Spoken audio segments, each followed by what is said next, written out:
Welcome to the Pageant Passion Podcast. Crowning Conversations. This is your ultimate podcast for all things pageant. Siyempre pa si TikTok Pageant Guru, Carl Loyola. And I'm your TikTok Pageant Guru, TikTok Pageant Guru, TikTok Pageant Guru, Carl Loyola.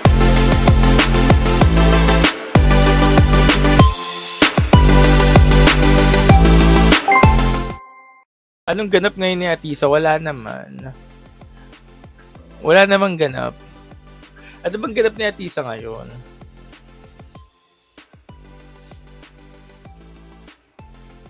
Wala nang drama. Actually, masaya rin pala pag may drama, no?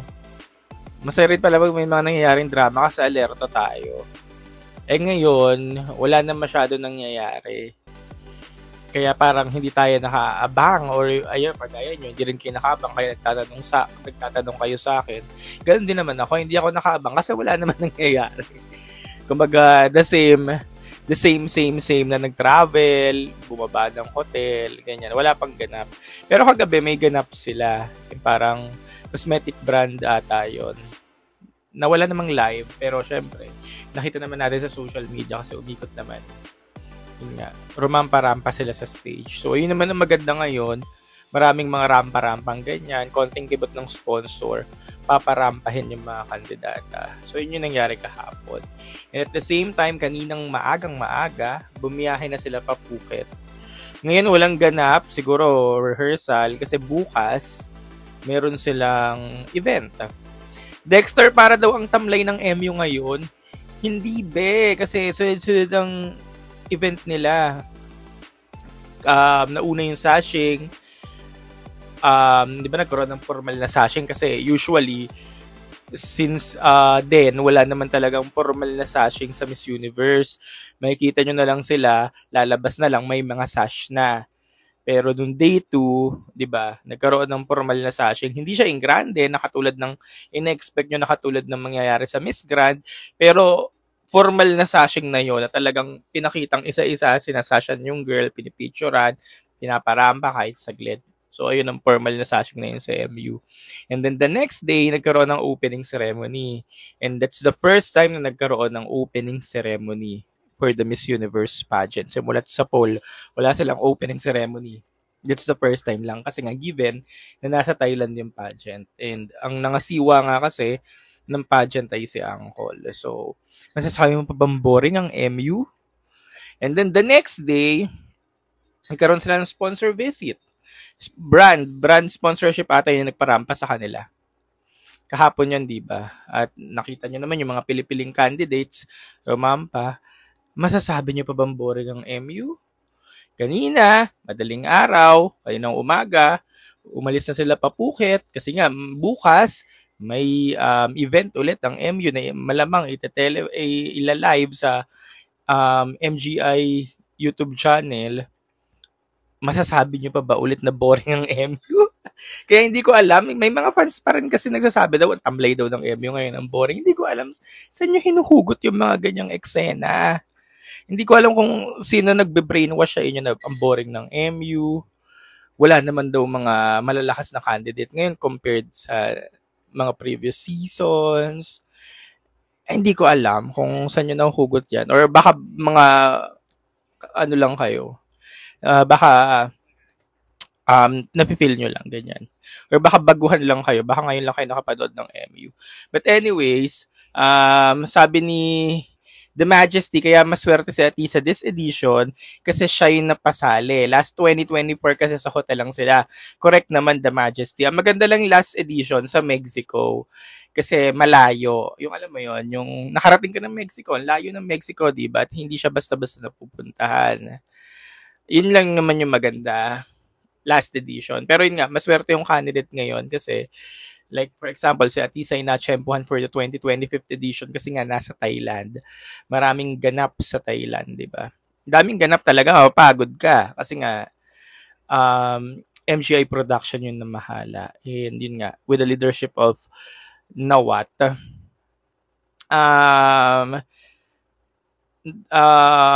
Kaya, ayun, masaya siya. Masaya siya abangan kasi marami tayong nakikita. And then, dun sa pambato natin, especially kay Atisa, yung mismong organization ni Atisa, yung MUPH, ano rin sila ngayon, alam mo yun, labas rin ang labas ng mga post every day. Kung pupunta kayo sa MUPH Instagram, Facebook, halos everyday may updates sila. Kung ano yung eksena ni Atisa ngayon, kung ano yung suot niya, dun pa lang sa MUPH page, busog na kayo. Kasi every day naglalabas sila ng mga ganaps ni Atisa. So, yun din yung maganda sa organization ngayon. And syempre, yun nga kay Atisa kasi nga, masasabi ko naman na kahit maraming drama noong day 1, day 2, or day 3 man yan, may mga hindi pagkakaintindihan, masaya pa rin naman yung edition ngayon. And hindi naman talaga nawawala kasi yung drama sa mga gantong competition. Nangyayari lang talaga na ngayon nga kasi syempre mulat na tayo sa social media. Yung mga drama na ganito, madaling nabo-broadcast. Pero dati panigurado ng Trump era, nangyayari din naman yan. Or even the IMG era, hindi lang siya malamang pinag-uusapan or what. Kasi nga, hindi siya ganun nabo-broadcast sa social media. Unlike now, na talagang ang daming media doon, ang daming cellphone, nakatutok, konting kibot, nakabantay yung mga tao doon, tapos ipopost agad sa Reels, sa Instagram. Kaya napapag-usapan. Kaya nabubuo tong mga dramang ito. Kaya, syempre, pag dumating na sa inyo, drama talaga. Solid drama. So, ngayon, sumilip naman ako sa social media. Wala naman ganap, ganun lang. The normal na nag-travel, naglakad sa hall, ganyan. But kung ano ba masasabi natin kay Atisa, given na nag-start na nga officially yung competition, simula na session sila, may laban pa naman ng ating pambato. Malakas pa rin ang laban ng ating pambato kasi during the opening ceremony, mukhang nag-hold back yung ilang mga girls kasi yung ibang hindi natin ine-expect ng mga girls na sana magpe-perform, parang hindi sila nang-perform. Kazunari, thank you sa pakap. So, yung opening ceremony, ibang mga girls parang hindi sila nag-perform, no? Parang maraming nag-hold back. Baka hindi pa nila pinapakita. Si Atisa, hindi naman hold back yung performance niya. Pero ano lang, so-so lang yung performance niya. Alam nating opening ceremony lang naman kasi yun, wala lang yun. Siyempre, hindi naman pwedeng magpabonggang-bongga ka doon. Kaya nga yung iba, parang nilabas na agad nila yung mga gowns nila. Pero yung ibang gowns parang pang prelims na, no? Parang pang finals na. Pero syempre yung Atisa natin, kalmado lang talaga, no? And that's okay. Nakalma-kalma ka lang kasi para, alam mo yun, yung momentum mo, tuloy-tuloy hanggang dulo. Pero yun nga, kung yun na talaga, yun nakita nating performance ng ilang mga girls during the opening ceremony, kung yun na yun, parang masasabi mong konti lang talaga yung babanggain ni Atisa doon, hindi madami. So, sino-sino ba yung sa tingin mong babanggain niya? Yung mga Latina, yun, Venezuela, Colombia, si Cote d'Ivoire, Latina ba si Cote d'Ivoire? Hindi siya Latina, pero yun, babanggain niya yun. Si Guadeloupe, babanggain niya rin yun.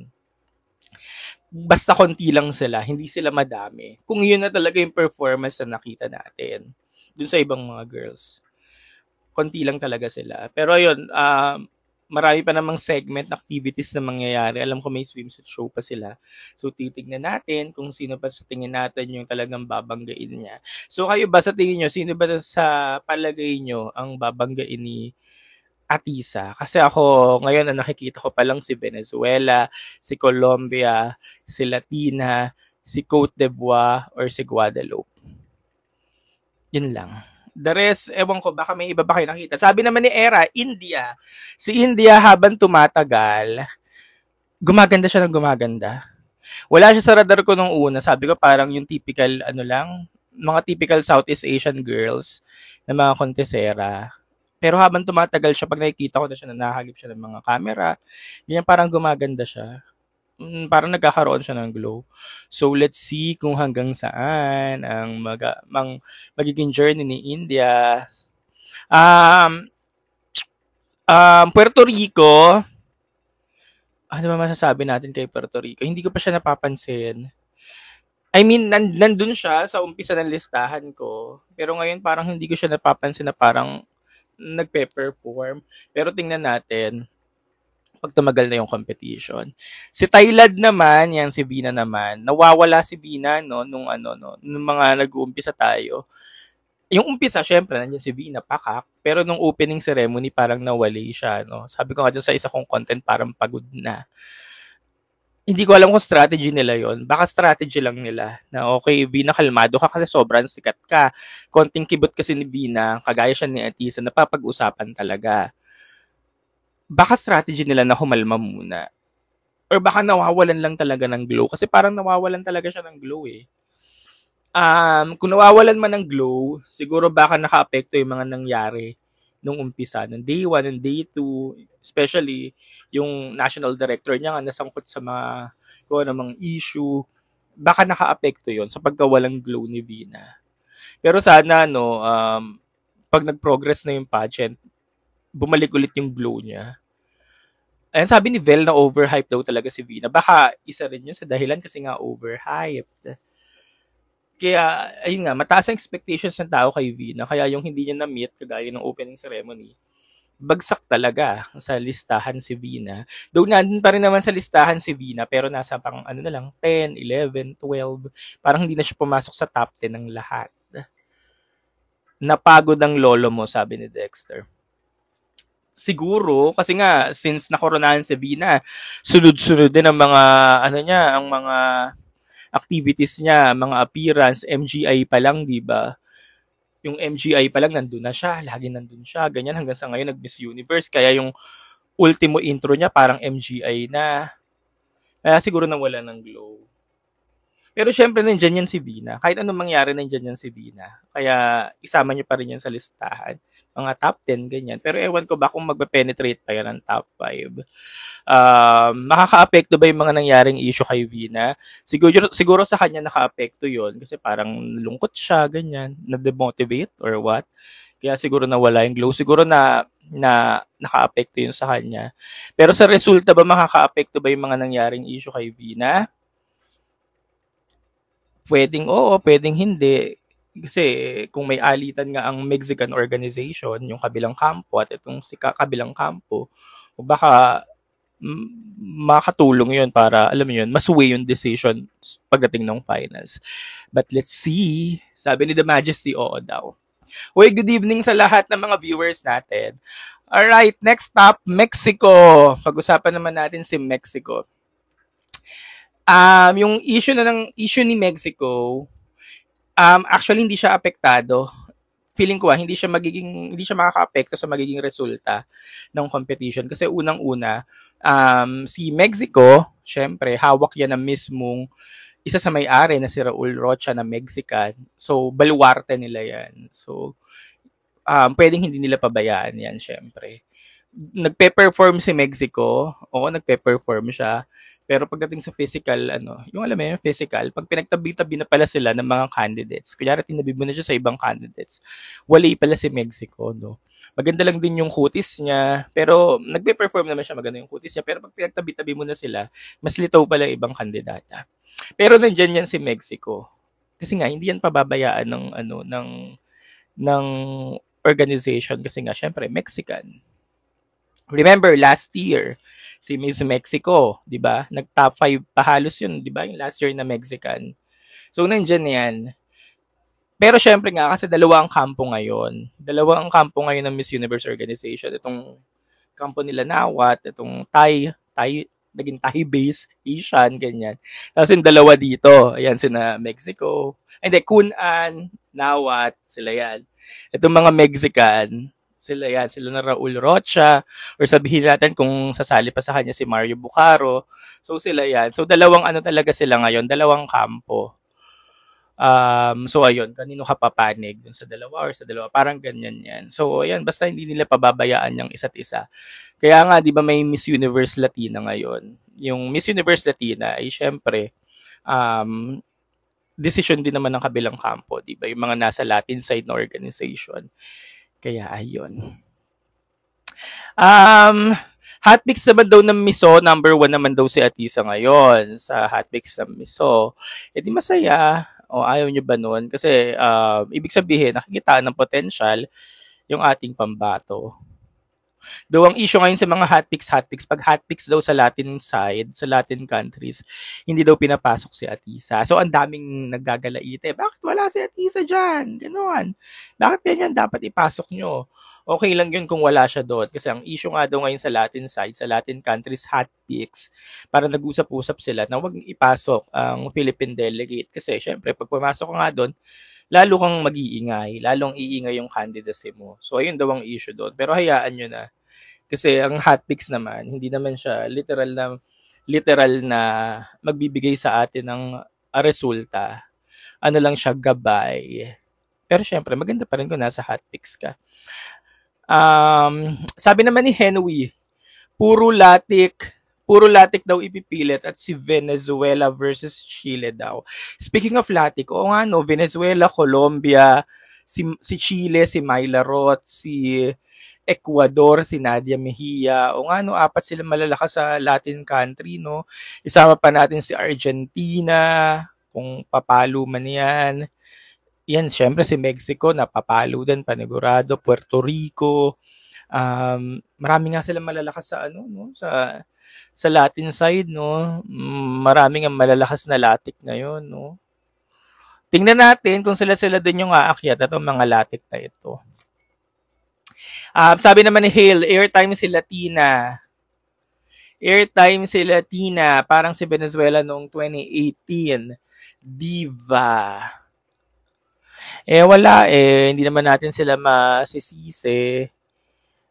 Panama, pwede din natin i-consider. Si Panama, nag-start kasi si Panama na parang hindi siya na mapansin. Pero during the sashing ceremony, unti-unti na siya napansin na may potential din pala. Yes, Panama, sige. Sali na rin natin, Panama. Punta naman tayo sa Southeast Asian or sa mga Asian delegates. Sino daw ang malakas na Asian bukod kay Atisa at kay Thailand? Si Indonesia. Si Sanli Liu. Though si Sanli Liu, pag nakikita mo siya ngayon, parang minsan okay, minsan hindi. Minsan styling niya okay, minsan hindi. During the sashing ceremony, parang okay na, parang hindi. Pero kasi Indonesian siya. Kaya nasasabi ko malakas siya. And minsan talagang minsan kasi parang hit or miss minsan yung mga aura niya, yung styling niya, parang ganyan. Pero minsan may time na ang ganda-ganda niya. Kagaya kahapon, nakita ko sa mga video, para nakapula siya. Ang ganda-ganda niya, ang ganda ng kutis niya, ganyan. Masasabi ko malakas pa rin siya. Pero yung iba kasi, ewan ko, minsan kasi sa Blaze Indonesia hindi siya consistent, pero malakas pa rin talaga siya. Pero kung may isa pang Asia na hindi pinapansin, na parang malakas din naman, si Laos. Agree ba kayo kay Lao? Parang okay din siya, pero syempre dahil nga lawang sash, pagdating sa Miss Universe week talaga ang Lao, kaya hindi talaga siya mapapansin. When it comes to China, tingnan pa natin sa mga susunod na activities. Kasi si China baka na-hit niya lang yung opening ceremony. Kasi okay yung performance ni China, okay yung itsura niya, okay yung styling niya, plakado siya, okay yung buong style niya ni China. So baka na-hit niya lang yung opening ceremony. Tingnan natin sa mga susunod na activities. India, yun nabanggit na nga rin na natin. Oo. Sige, kasi Southeast Asian lagi naiisip ko Pero pag buong Asia na pala, Thailand, Philippines, and India. Pag buong Asia na. India. It's India. Kasi si India unti-unti, ngayon talagang India may appeal siya na talagang unti-unti magugustuhan mo siya Parang ngayon nga, sabi ko nga kanina, lalo siyang gumaganda.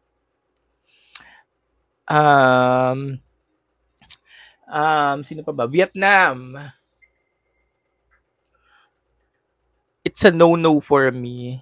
Hindi ko alam kung papasok siya dahil sa exclusivity or exclusion, inclusive. Kasi di ba part siya ng inclusive category. Hindi ko alam kung papasok siya dahil doon. Pero kung tanggalin mo yung inclusive side or inclusive category ni Vietnam, hindi ko siya nakikitaan ng kapasok-pasok. Pero ewan ko, kasi last 2023, ang kauna-unahang trans na pumasok sa Miss Universe, si Marina Machete. Portugal. Tama, no? Marina Machete 2023 Portugal. Pero si Marina Machete, performer. Tapos plus inclusive. Pero hindi ko alam kung bakit pumasok si Marina Machete ng 2023. Baka nung time ng 2023 gusto lang ipasok lahat ng mga inclusive. Kasi even Nepal and si Pakistan, yung Erica, pumasok sa semis, diba? Tapos yun nga, pumasok sila. So baka pinasok lang nila yung mga inclusive during that year. Pero baka this year, okay, tama na sa pagpasok ng inclusive.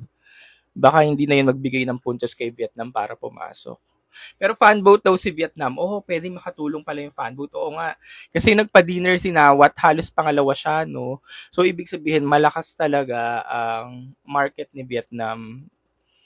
Malakas yung market niya kasi yun nga, halos pumapalo sa votes. So, kung may voting skineso, baka ayun yung mag-akyat sa kanya para mag-semis. Pero kung performance alone, yung nakikita natin, performance alone, kabuuan niya, regardless dun sa inclusive category, hindi ko talaga siya nakikitang kaakyat-akyat or kapasok-pasok. Maraming mas magagaling. But anyways, top 30 daw ang chika, top 30 yung pipiliin. Tapos cut na to top 10 or top 12. Parang nangyari last year yung kay Chelsea. So kung ganun, drastic yung cut nun. Although marami kayong mapipili sa top 30, maraming option, so maraming chances of winning. Pero pag nagpilian na ng top 10, pag hinati na, konti na lang talaga yung mapipili. Halos madaming masaslash. Kaya yun talaga yung dapat nating abangan. Anyari daw kay Miss Chile. So ito nga, si Miss Chile ay humaharap ngayon sa kontrobersiya dahil sa video na nagkalat. Yung video na naglagay ng foundation tapos siningot nga. So sa mga hindi nakakaalam, kasi nga alam nyo na kung anong ibig sabihin ng pangsingot na yon. Pero kung hindi nyo naman siya alam, hindi naman magiging big deal sa inyo yung video. So ito na naman tayo, naging na naman tayo, ang mga netizens, naging alam nyo yun, ginawa na naman siyang issue, malaking issue, ganyan, konting kibot issue. Kaya nag-trending ngayon si Chile. Well, nakatulong sa kanya yon. Kasi, ayun, lalong umingi ang pangalan niya. Okay, lalo talaga siyang aabangan. Maingay na nga yung candidacy niya kasi nga siya si Myla Roth. Alam na performer or okay. Lalo pang umingi ang pangalan. Lalo talagang sisikat si Myla Roth. Kasi nga, di ba, whether negative or positive yung publicity is still a publicity. Malta naman daw maganda din. Ay, yes po, Malta. Malta, as in plakado. Yung kabuuan ni Malta. Ang naghihinder lang kay Malta para hindi mapasali sa semis is dahil Malta yung sash niya. Kasi parang kahit sa pageant actually, mahusay yung mga mahusay yung mga Malta. May mga ibang pageant pa na pag yung mga Malta delegate, grabe sila eh. May isang season ng Miss Universe na ang ganda ng Malta. Okay na okay, pero hindi talaga pumasok. So, hindi ko alam kung ano yung mga naghihinder sa mga Maltan para hindi pumasok. Pero okay siya. Sana mapansin siya sa mga susunod. Maltese. Ano ba tawag sa Malta? Sana mapansin siya si Malta kasi baka hindi niya, alam mo yun, baka hindi pala consistent. Baka na-tsempuhan lang din natin ng opening ceremony na okay, na-hit niya yung gusto natin. Baka hindi pala consistent. Pero tingnan natin. At kung consistent man, sana pumasok. Maltese ba talaga pag Malta? Yeah. Cuba, yan, may nag-comment naman daw ng Cuba. Si Cuba ay makalumang. Para siya yung mga sinaunang beauty queen, yung mga Trump era, mga ganun. Yung styling niya parang Trump era, no. Yung mga typical na beauty queen, yung mga beauty queen from the past. Actually, kagaya siya ni Latina, ni Yamilex. Yung styling nila, yung mga magugustuhan ni Trump, mga ganung styling. Mga talagang beauty queen talaga, yung hahaba ng leeg, ganda ng balikat, mga ganun, mga nakaganon, ganun, mga sinaunang beauty queen. Si Cuba may potential din siya actually. Pero yun nga, kagaya ni Malta, mahina ang sash ng Cuba pagdating sa MU eh. Tingnan natin, baka kaya pala ni Cuba, no? Pero yun, latik din ang Cuba, di ba? Caribbean sila, pero latik sila. No, tama. So, isa na din siya sa malalakas sa latik.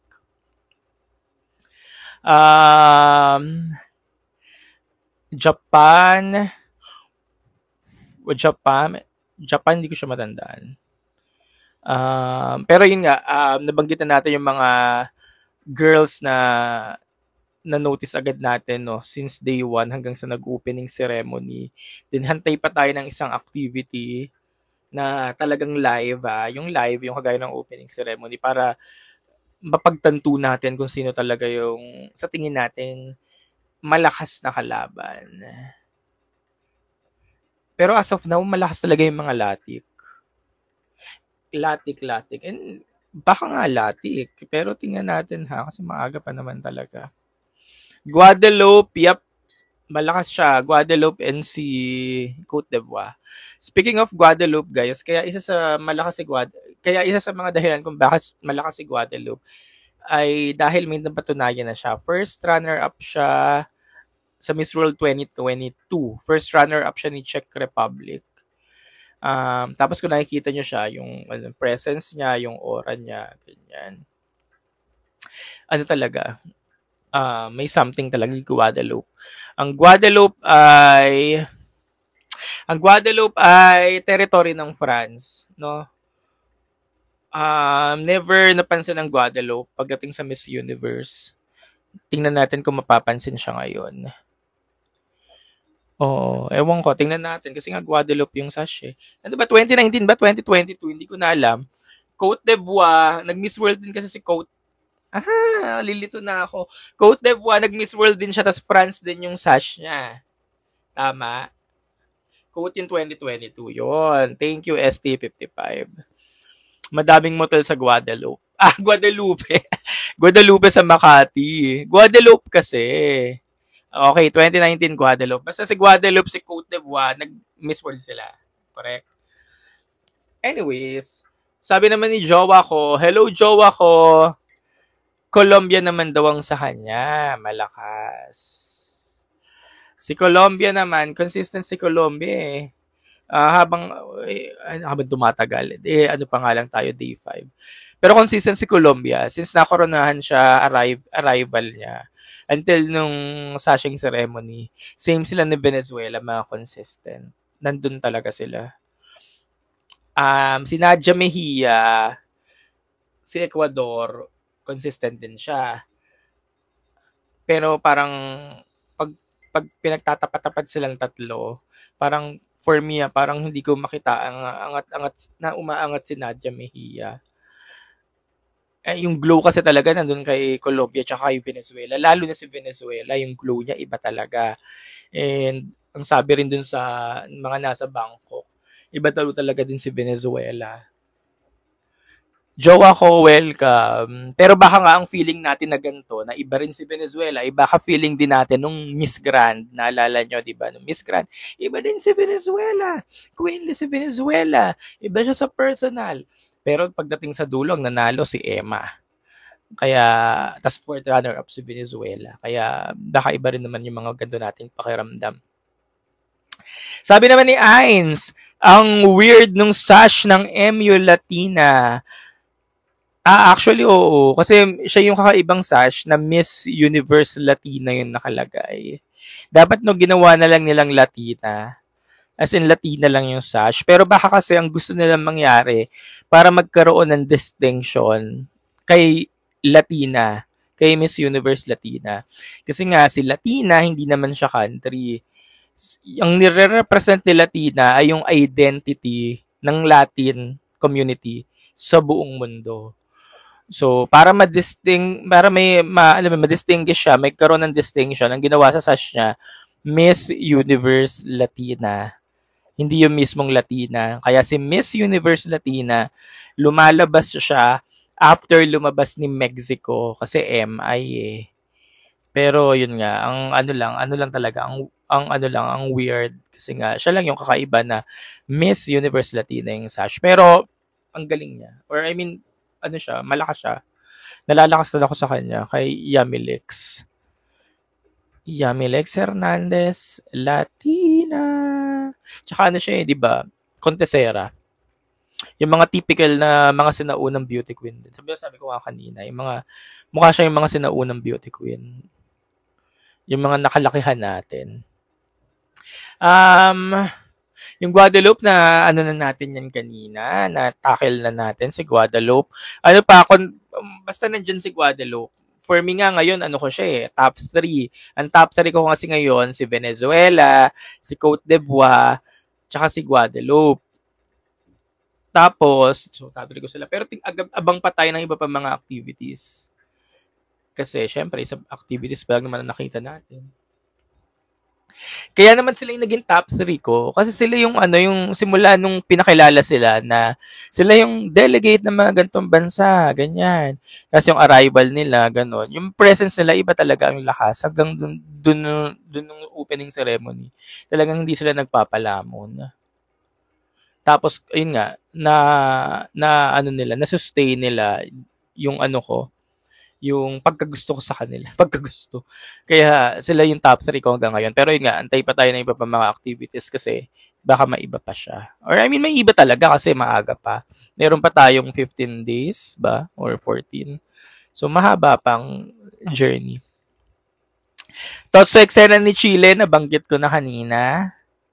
Nabanggit ko na ang thoughts ko sa eksena ni Chile. Yun, naging big deal na naman ulit siya. Pero yun nga, sabi ko rin kanina, whether negative or positive yung publicity, publicity is delay publicity. Kaya lalong iingay yung candidacy niya. Pero nai-gets ko naman kung bakit yung ginawa ni Chile. Kasi yung background music, kanta ni Shakira. Kasi Shakira ba kumanta no, na may sinabing term na, yun nga, di ganun din yung action na ginawa niya dun sa foundation. Syempre tayo, mga pageant fans na konting kibot, binibigyan ng issue, lalo na pag malalakas na kandidata at feeling natin, threat sa mga pambato natin, lalo lumaki talaga yung issue. Parang bitchesa daw si Cuba, hindi ko alam, hindi ko masya kilala. Ano ba, yung gawa ng aura, ganyan. Mukhang nakakatakot. Mukhang tatarayan ka, ganyan. Or may napanood ka bang live na nagbitsesa siya? Ganyan. Kuya Tots kay USA. Maganda siya, pero hindi ko siya makitang hindi ko siya makitang kayang lumaban or ayan, sabi ni Kai, parang humina sa USA. Maganda siya yung USA, ganyan. USA, typical na USA, ganyan. Pero hindi ko siya makitaan ng alam mo yun, lalaban na laban. Ganon. So far guys, pang ilan ko daw si Atisa. Kasi di ba ulitin ko, so far, based kung sino yung consistent or nasustain yung pagiging consistent simula nung sinasyan sila or nakoronahan sila sa bansa nila. Tapos arrival hanggang sa opening ceremony. Sa akin lang naman to, si Guadalupe, Venezuela, tsaka si Cote d'Ivoire. Tapos kung mga pang ilan si Atisa, siguro 5 or 6 muna. 5, 6, 7, ganyan.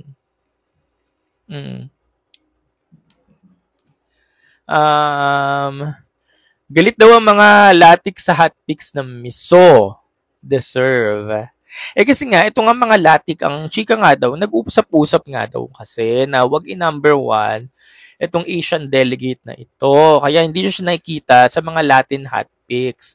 As in, burado talaga ang Asian delegate na ito. Yun nga ay ang ating pambato. Kahit top 30 na, wala talaga, no? Burado talaga, no? So, ayan, kung nakita mo ngayon galit ng mga latik sa hotpicks ng miso, dahil number 1 nga ang ating pambato dun sa hotpicks niya. Pero again, guys, hotpicks lang yan, ha? Hotpicks. Hindi siya talaga yung anong resulta. Pero syempre, nakakatulong siya para sa confidence ng girl. Syempre, makakarating yan sa org na ito pala yung talaga siya. Makaka-apekto din sa decision. Mayotte daw. What can you say about Mayotte? Mayotte ba? Mayotte. Ang Mayotte, territory ng France. Correct? Tama nyo na lang ako. Pero ito ata ang debut nila, no? Debut or return? Ano daw masasabi natin? Maiyot. Ano daw masasabi natin? Okay lang.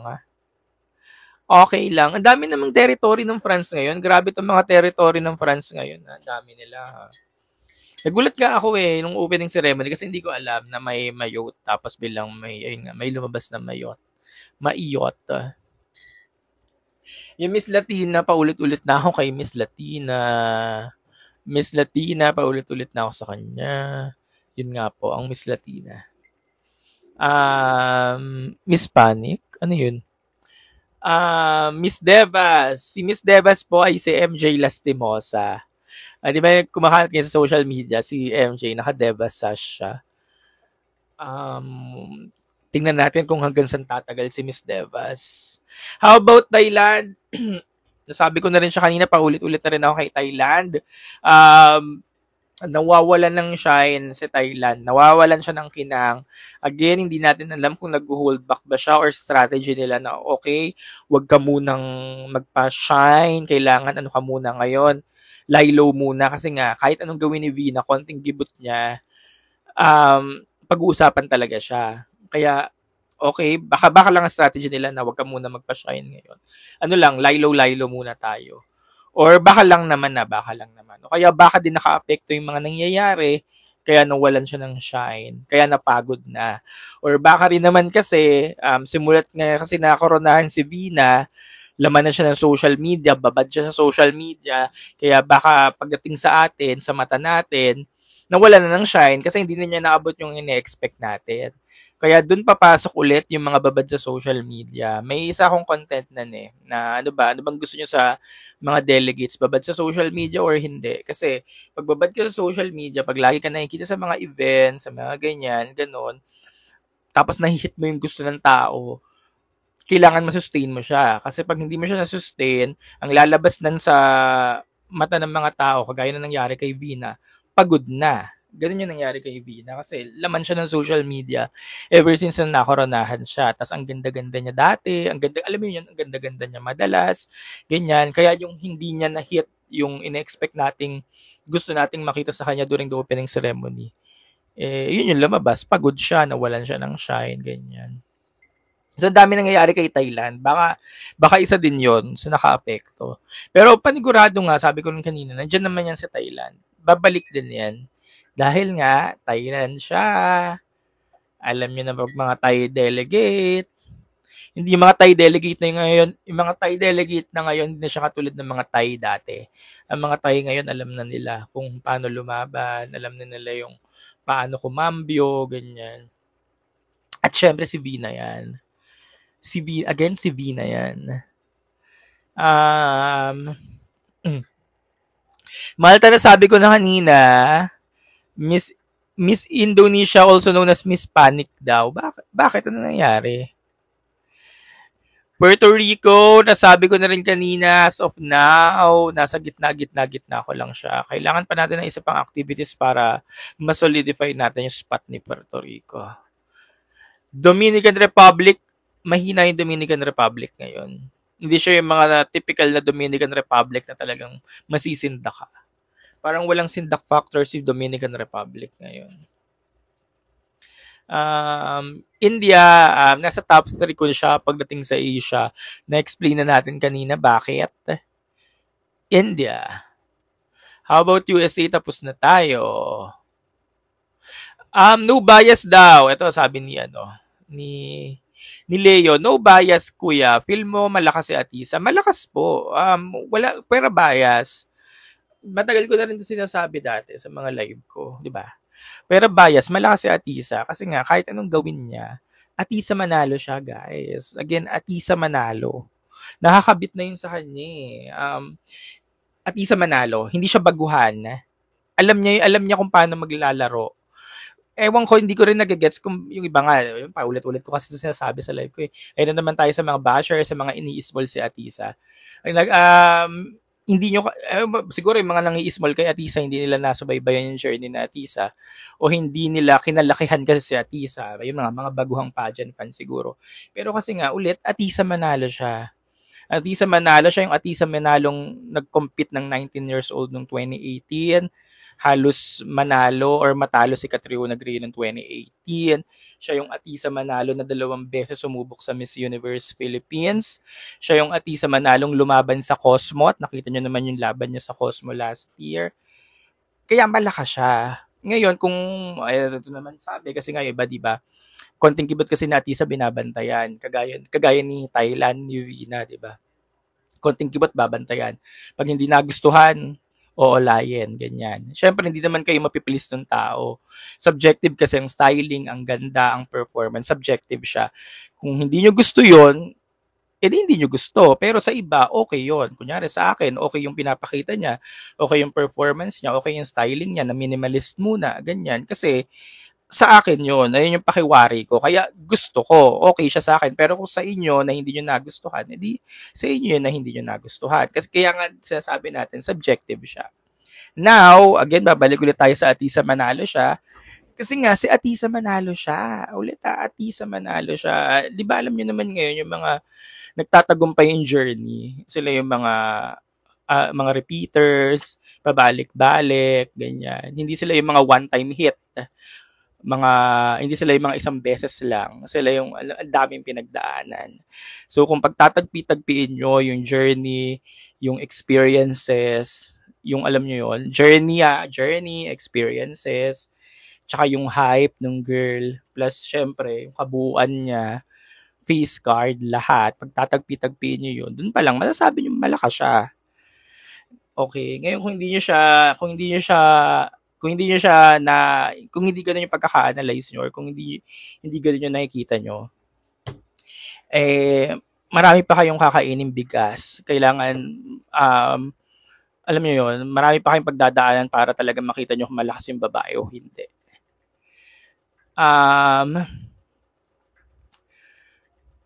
Atisa, never na unplace. Yes. So yun, kaya yun, pera, yun nga, sabi mga pera nga bias. Kaya nasasabi ko malakas siya. Now, sabihin natin, hindi naman ibibigay yung corona or pwedeng sabihin natin hindi siya yung manalo. Pero nandyan siya. Papasok yan. Hindi siya ma-unplace. Never ma-unplace siya. Kaya, hindi ko rin mag-gets yung mga nagko-comment lagi sa comment section na unplace Atisa. Hindi na ma-unplace si Atisa niyan. Chelsea Manalo nga, last year pumasok, diba?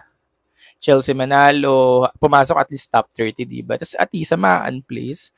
Never ma-unplace ang Atisa Manalo. So kung hindi ganun yung nakikita nyo kay Atisa, in short, ayan nga sabi ni Doc, in short, baguhan kayo sa pageant 3. Mga pandemic fans, mga baby bra fans, ganyan. Pandemic fans, yung mga naging fan lang after pandemic, after Rabia era. Kasi di ba yung time ni Rabia pandemic, ang daming naging pageant fans bigla. Tapos after noon, yun na, sinusundan na nga every edition ng mga wala namang alam. So, yan. Kung hindi nyo nakikita yun, kayo yun. Nagalit na naman. Anyways, it takes a real pageant fan to see Atisa as malakas, sabi ni The Majesty. Correct. What if kukuha ng 3 Latina at 2 Asia? What if kukuha 2 Asia para sa top 5? Yung 2 Asia i-reserve ko na kay Thailand tsaka kay Atisa. Same kung ano yung sinabi ko kay Atisa kanina. Ganun din yung reasoning ko kay Thailand. Kaya sa kanila ko na ibibigay yung 2 spot sa Asia. Wala nang makakatalo dyan. Thailand and Philippines. Wala siyang pinagkaiba sa fight ni Opal tsaka ni Krishna Gravidas last Miss World. Kasi alam nyo na nga, yung kwento nilang dalawa ni Vina ngayon tsaka ni Atisa, wala yung pinagkaiba sa Opal versus Krishna Gravidas. Kaya wala nang wala nang elbow dyan. Yung 3, nakalimutan ko, 2, no? Tapos 3 Latina, Ecuador, Venezuela, Colombia. As of now. Ngayon lang.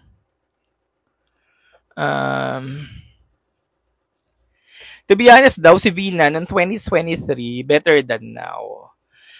Mas mas nakikitaan mo siya ng shine noong 2023. Siguro kasi syempre nag-i-age din tayo eh. Iba talaga yung yung bentahe pag bata. Pag alam mo yon, pag nandun ka sa best form mo, best fighting form, iba talaga yung bentahe. So siguro 2023 talaga yung best form ni Vina. Ngayon nga nag-age na rin after 2 years, 2025 na. Kaya hindi mo na siya talaga makitaan ng alam mo yun, ng shine. Sabi ni The Majesty, kumbaga prime era, correct. Especially na yun nga, ang issue kay Vina ngayon, sobrang batak na daw ng botox, ganyan. So, kaya siguro nawawala yung shine. Pero nandyan yan si Vina. Nandyan yan. Parang yung si Antonia, yung labanan para si Antonia. Magkamukha daw si Atisa at Vietnam. Magkamukha si Atisa at Vietnam. Hulmahan. Sino ng gaya? So, sino ng gaya ba? Baka si Vietnam yun ng gaya. Baka malamang. Kasi si Atisa, Miss International 2018 na siya, first runner-up. Maingay ang pangalan ni Atisa na nag-first runner-up siya ng 2018 kasi halos talunin niya si Venezuela noon. Baka nene pa nun si Vietnam ngayon. Ba't naman gagaya si Atisa ng ba't naman gagaya si Atisa? Di ba? Bakit naman gagaya si Atisa ng face na Vietnam? Hindi man niya kilala yun. Si Vietnam Miss International Queen 2018. Siya ba yung title holder? Or ano siya? Ano lang? Contestant.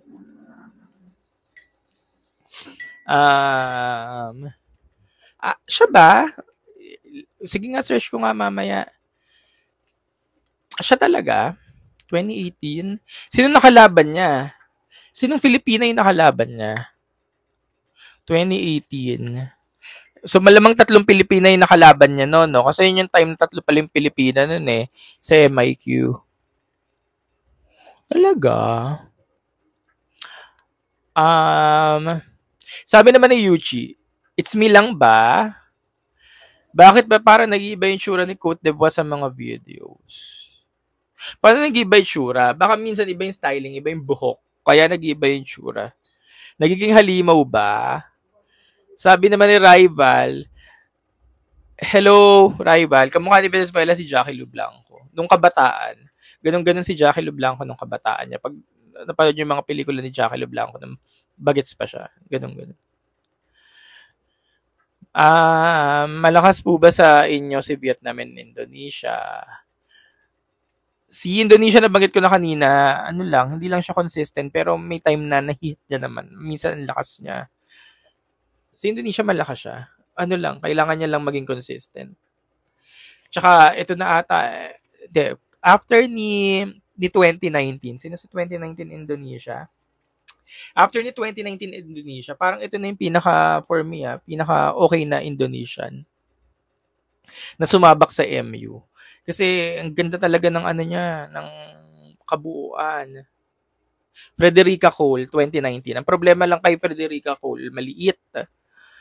Pero ito si Indonesia, si Sanli Liu ngayon, as in, ganda ng ng kabuuan niya. Kailangan niya lang maging consistent.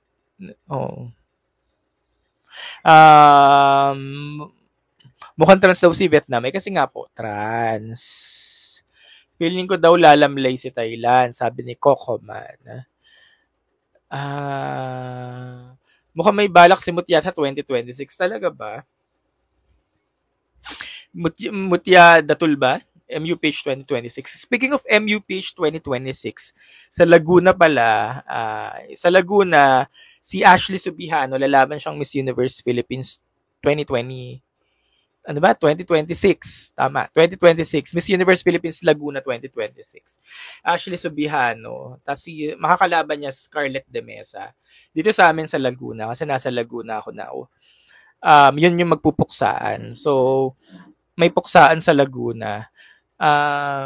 Yun nga, Ashley Subihano, ang re-represent niya Louisiana, Laguna. Tapos si Scarlett de Mesa, Los Baños, Laguna. Feeling ko sila lang maglalaban sa MUPH. Sa MUPH Laguna. Feeling ko yung dalawa lang yun. Usually, itong MUPH Laguna, dalawa naman ang sinesend nila pagdating sa MUPH. Malamang pasok na silang dalawa. Pero may inaabangan pa ako si Bae Laguna, Juliana Panopio. Kasi din yun Pachentera. Yung Juliana Panopio. Yun. So far sila lang naman yung tatlong mukhang magpupuksaan doon sa MUPH Laguna.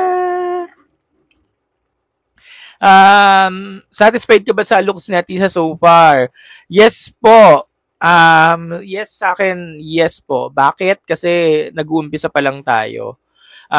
Marami sa atin naghahanap na siguro ng mga big curls, cobra hair, yung mga ganun look kasi ang ano ngayon ng mga tao, ng mga netizens, bakit lagi naka-ponytail, laging banat na nakapuson o kaya lugay. So naghahanap yung ibang mga netizens ng mas iba na look, mas plakado or mas harsh na makeup kay Atisa. Pero for me, okay lang na ganun kasi ilang days pa lang naman tayo. Siguro kung hindi nyo siya makita ng hanggang finals na parang hindi nag-iiba yung styling niya or yung buhok or yung mata, pwede na tayo sigurong mag-react. Pero ngayon nag-umpisa pa lang naman tayo and okay sa akin yung move nila ganyan na Lilo muna. Kasi nga again, si Atisa Manalo, konting kibot niya kagaya ni Vina, pag-uusapan talaga yan. Kasi hodang okay ang styling niya or what or ganyan, pag-uusapan talaga siya. So ang dapat gawin talaga ni Atisa ngayon, ma-maintain niya yung momentum, maging consistent siya para hindi mangyari yung nangyari kay Vina ngayon na nagmukha siyang pagod, parang ganun. So, paano mo mapapanatili yung pagiging consistent mo? E di, laylo ka muna ngayon, wag puro pasabog, ganyan. Bubulaga lang yan sa finals si Atisa. No? MUPH 2025 talaga ng bulaga siya ng finals. Grabe ang glow. Sabi ni The Majesty. Yes, kalma-kalma lang. Kalma lang. Muchada tool for MUPH 2026. Nag-comment siya about dun sa isa siya sa manggugulo sa 2026, sabi ni STS5. Talaga ba? Tingnan natin kasi hanggat wala namang official announcement, hindi naman totoo yan kasi baka yung iba nanggugulo lang.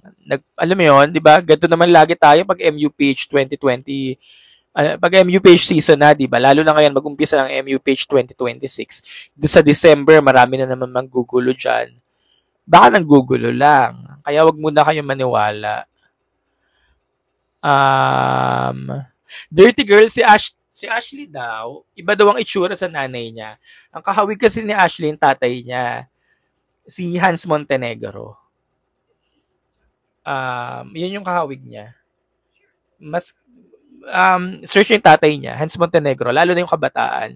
Moreno nga lang yan si Hans Montenegro. Lalo na yung kabataan niya. Gwapo.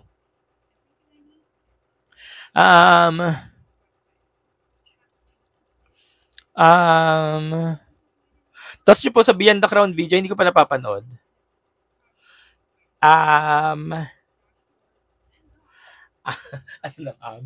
Baka magulat. Jojo Veloso. Yung Jojo, wag na nga natin pag-usapan. Pero hindi ko siya naabutan, pero narinig ko na lang siya ng mga college na ako. Yung Jojo Veloso Kineso, yung photographer.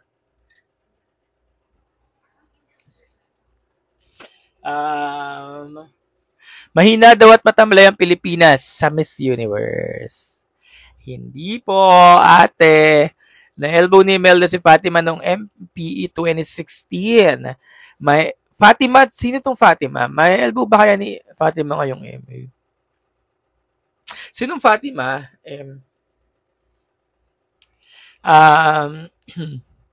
Sasali ba ulit si Iliana? Hindi ko po alam. Baka sa mga susunod na taon. Speaking of Iliana, the Miss Philippines na nga pala. Hindi pala the Miss Philippines si Iliana. Second runner-up pala siya.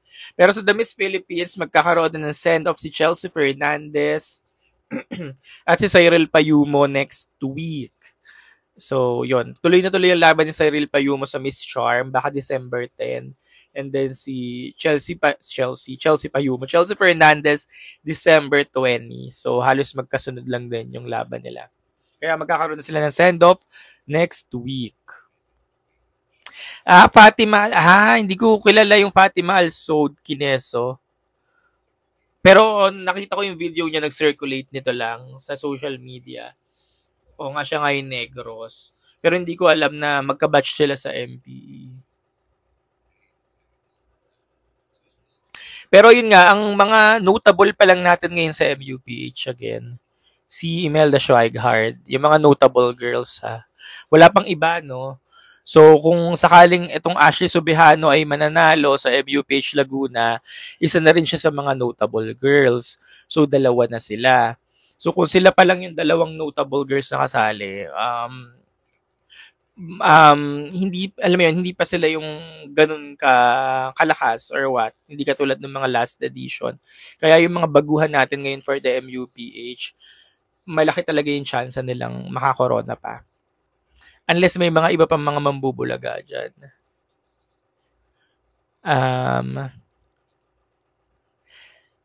Yung glow ni Vina na pag-usapan na natin kanina.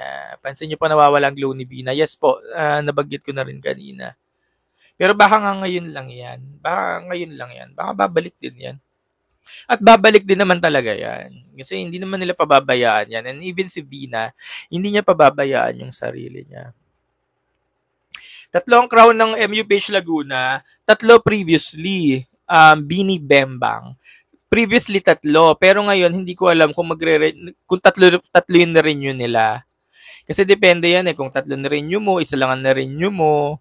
So wala pa naman silang final confirmation. Pero expect muna natin ngayon sa MUPH Laguna, isa muna yung makokoronahan. Ngayon pag nag-renew yan ng isa pang corona, didalawa na, ng isang franchise, didalawa na. Last season kasi or last edition na nangyari dyan, 2 lang naman talagang kinuhang franchise ng Laguna. 2 lang. Nung nag-express ng interest si Iliana, so dun nagkaroon ng isa pang acquisition ng isang franchise for Laguna, kaya na-appoint si Iliana. Kaya hindi na siya dumaan ng Miss Universe Philippines Laguna pageant. Yun. Ano po ba yung issue ni Imelda? Ay, Hale. Bata pa to si Hale. Di mo alam ang issue ni Imelda? Backtrack ka nung 2016. Top 5 mo, Kuya Carl, so far for the Miss Universe. Wala pa akong top 5, be. Wala pa akong as in matinong top 5. Pero yung top 3 na inaabangan ko na mukhang nakakatakot, na naghihintay lang ako sumablay, ay si Cote d'Ivoire, si Guadeloupe, tsaka si Venezuela. Feeling ko daw Mexico hanggang first cut lang. Sabi naman ni Angge. Ay, si Angge ba nagsabi nun? Ay, hindi. Si Bro Leo pala. Sabi pala ni Angge, Miss Palestine. Ay, nakalimutan natin to, no? Miss Palestine, parang tahimik lang. Ayun, maganda siya, na tahimik lang siya. Kasi, kagaya nga ngayon, nabanggit ni Angge, tahimik lang daw. Pero pag biglang naalala mo yung ginagawa niya, performer pala to, no? Pero si Miss Palestine, siya kasi si Miss Earth Kineso. Nag-Miss Earth na siya. Mas gusto ko din yung state niya sa Miss Earth noon kesa sa niya ngayon, sa aura niya ngayon sa Miss Universe. Parang, nag-gain ata siya ng weight ngayon sa Miss Universe. Palestine. Palestine. Sige, tingnan natin.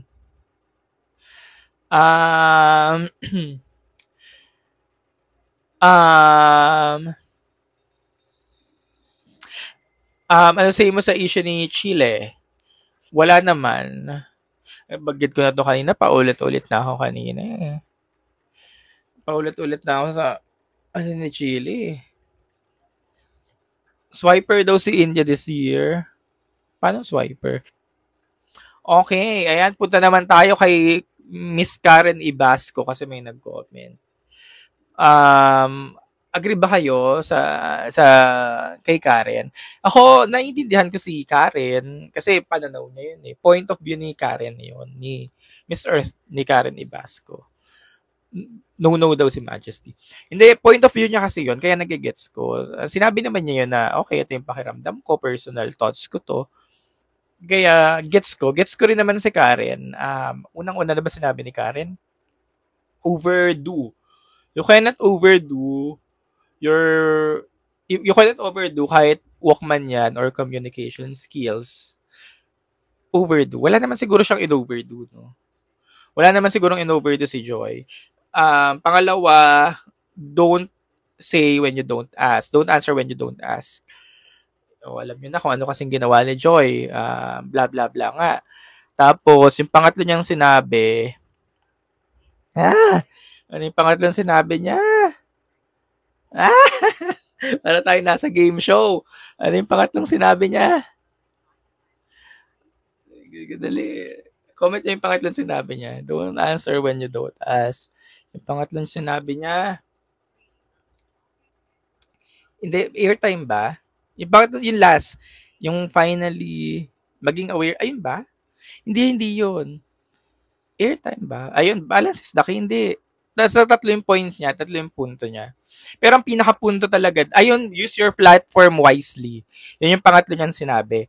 Use your platform wisely. Pero dun sa tatlo niyang sinabi, mukhang dun talaga siya nadali sa use your platform wisely, si Joy. Alam natin kung ano yung pinaglalaban ni Joy, yun nga, di ba? Boka-boka siya, ganyan. Lahat nga, sinasabi ni Joy, pati politics.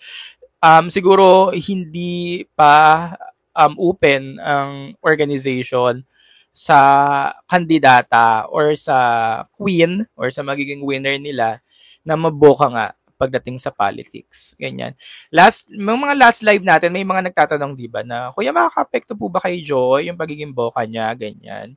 Di ba sinasagot natin yun? Nasabi ko, oo, makaka-apekto yan. Parang nangyari nga kay Imelda Schweighardt kasi pareha silang maboka, di ba? Diba sinasagot natin yun na, oo, makaka-apekto yun. Pero aware naman si Joy na makaka-apekto siya. Alam ni Joy na makaka-apekto yun.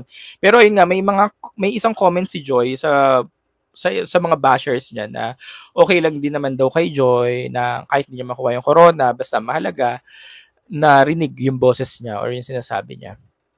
So, wala nang kinalaman doon yung mga pinagagawa ni Joy sa pageant kung bakit hindi siya umusad or hindi siya naka-corona.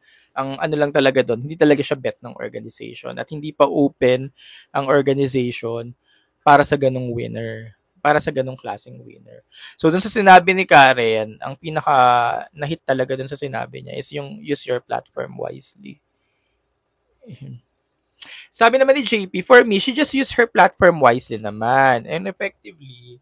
Kasi ma-amplify voice. Oo naman, ginamit naman niya talaga. Pero yung organization, hindi siya ready sa ganung sistema. Use your platform pagdating sa mga politics talks, ganyan. Mga politiko, ganyan. Siguro use your platform wisely.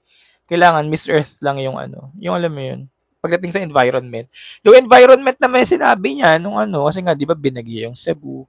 Ganyan. Pero kasi yung dulo ng sinabi ni Joy, may yun na, may halong politiko na rin. But anyways, wala yun na yung nangyayari. Hindi talaga yun yung bet ng organization. Pero sana intindihin nyo na lang yung organization, yung Miss Earth. Kasi yun yung gusto nila di ba, ang pageant ngayon hindi na siya, di ba? Ang pageant ngayon hindi na siya yung total score. Ang pageant ngayon hindi ko sino nag-perform sa last segment. Kasi yung iba, yung mga baguhang pageant fan ang alam ulit ngayon pag pageant kung sino nag-perform sa last segment, kung sino yung alam niyo yun, kung sino yung sa tingin nilang nag-perform sa Q&A, sila yung dapat winner. Hindi na po ganoon, especially kung nasa international pageant ka or even sa mga national pageant, di ba? Mas hinahanap na talaga ngayon ng mga organization kung sino yung sa tingin nila magiging good ambassador for the pageant or kung sino yung sa tingin nila maging gusto nila makatrabaho. Ganun na siya. So, kung nakita nila yung kay Czech Republic at hindi nila yung nakita kay Philippines, yun na yung sagot. At dapat, alam nyo na yun.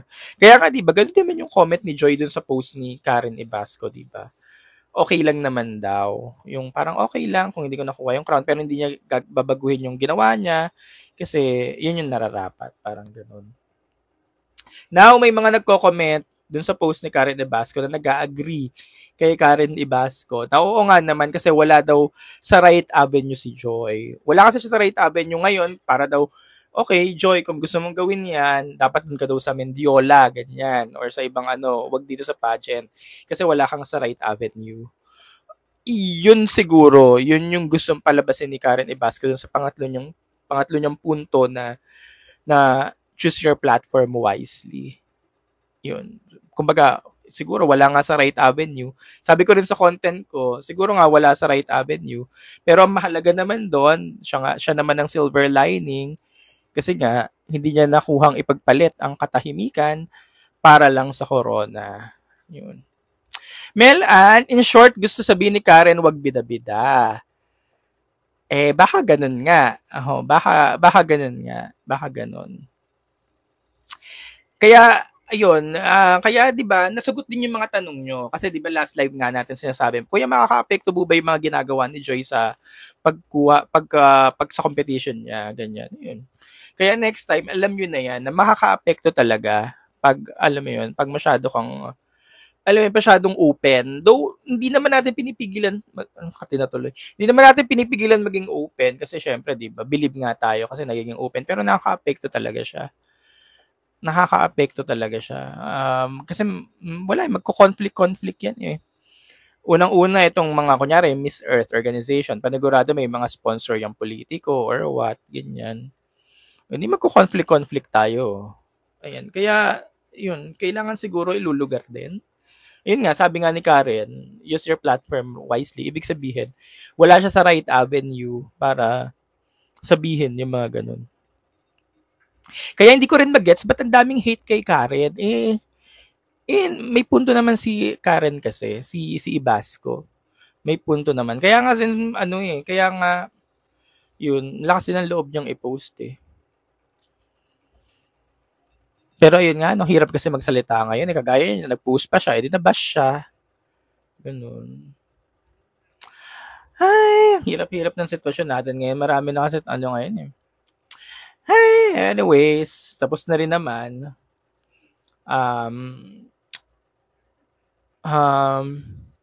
Karen Mendoza for MUPH 2026.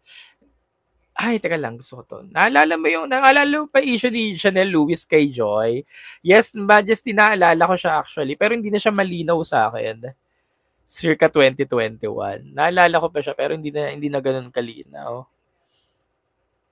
Angge, as a fellow PUP, no doubt palavern si Joy, sabi ni Miss Angge. Diba? Pero okay na yun. At least, diba, na ni Joy, yung niya. Yung, alam yun, nasabi niya yung gusto niya sabihin during that competition or during that moment ng Q&A. Aware din naman si Joy na pag ginawa niya to, pwedeng hindi niya talaga makuha yung corona. Aware siya doon. Oo. Alam niya yung consequences. Kaya nga dahil alam niya yung consequences, okay lang sa kanya. Kaya dapat tayo mga pageant fans, okay na rin sa atin. Kasi okay nga kay Joy. Wala namang kaso kay Joy. Tsaka again competition. Ito yung ngayon, lagi ko nga nakikita, cooking show, yun nakita natin sa Miss Earth. Kasi ang mga nakikita ko pang comment, boycott Miss Earth. Porket hindi nanalo yung Pilipinas, boycott agad.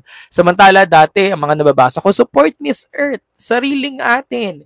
May mga nagko-comment pa sa akin, kuya, mag-post ka naman sa Miss Earth, supportahan mo naman kasi Filipino organization, di ba? Wala akong mga post sa Miss Earth kasi nga, di ba? Hindi naman talaga ako nakatutok kasi tutok ako ngayon sa MU. Kuya, support Miss Earth, mag-content ka. Kasi ngayon, hindi lang nanalo Pilipinas sa mga comment na boycott Miss Earth, cooking show, di ba? Dapat ba lagi papabor sa atin? Dapat ba papabor ganyan? Wala, ganyan talaga eh. Yung nakoronahan, nag-perform din naman si Czech Republic.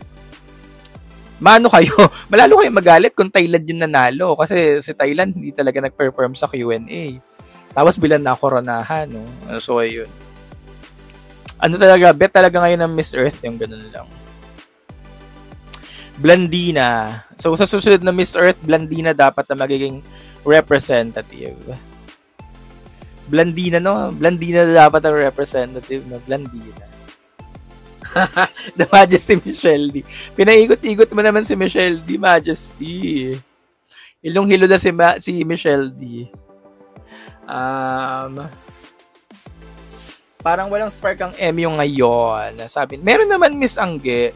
Siguro na drag lang talaga ng mga drama. Naumpisahan kasi ng drama eh. Yung, alam mo yung kung nag-umpisa sila ng masaya, good vibes, happy. Inumpisahan agad ng sashing ceremony na masaya. Ayun, may spark sana. Naumpisahan kasi ng bad vibes eh. O yan, pwede na daw bumoto sa MU app. Sige, sisilip tayo. O siya, 1.5 oras na ako nagla-live. Maraming salamat ulit sa lahat ng mga nanonood at nakikinig. Guys, may YouTube ako, YouTube Carl Loyola. Bukas mag-update ako doon ng mga 1 to 10 ko ng mga girls. Mag-content ako mamaya kasi i-upload ko doon. 1 to 10 girls. Sa tingin natin, matinding kalaban, yan, isa. Upload ko siya mamaya. Pero again, YouTube Carl Loyola. So, yan, bukas magla-live ulit ako kasi nga Sabado. Wala naman tayong gagawin. Yeah, happy Friday night. Bye-bye. Siyempre pa si TikTok pageant guru Carl Loyola. And I'm your TikTok pageant guru, TikTok pageant guru, TikTok pageant guru Carl Loyola.